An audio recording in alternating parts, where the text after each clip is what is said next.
এই গরমকালে রান্নাঘরে সময় কাটাতে কারোরই ভালো লাগে না। তাই খুব কম সময়ে যদি সুস্বাদু কিছু রান্না করা যায় তাহলে কেমন হয়? সো হ্যালো এভরিওয়ান, আমি আবারও নিয়ে এসেছি সুন্দর একটি রেসিপি। আজকে তোমাদের সঙ্গে শেয়ার করছি তেল বাটার রেসিপি। না, এটা কোনো নতুন রান্না নয়, বহুদিন আগেকার একটি পুরনো রেসিপি।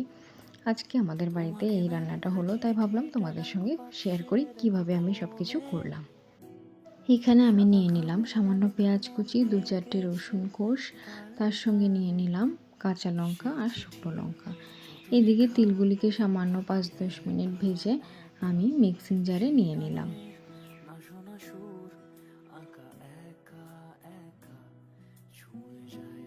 এরপর কড়াইতে তেল গরম করে এর মধ্যে যা যা আমি নিয়েছিলাম পেঁয়াজ, রসুন, কাঁচা লঙ্কা, শুকনো লঙ্কা সব কিছু দিয়ে কিছুক্ষণ একটু ভেজে নেব।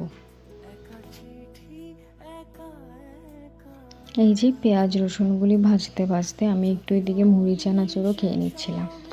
কারা কারা আছো এরকম রান্না করতে করতে টিফিন করো? আমি তো মাঝে মধ্যে রান্না বসিয়ে টিফিন করি এভাবে।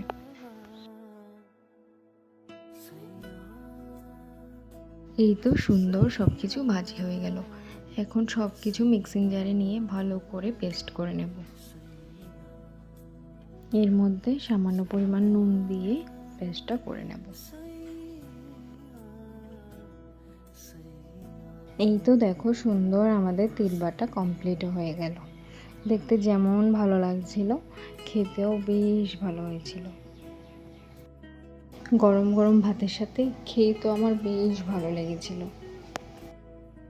আজকের এই ভিডিওটা এখানেই শেষ করছি। দেখা হচ্ছে পরের কোনো সুন্দর ভিডিও নিয়ে। Tata, by.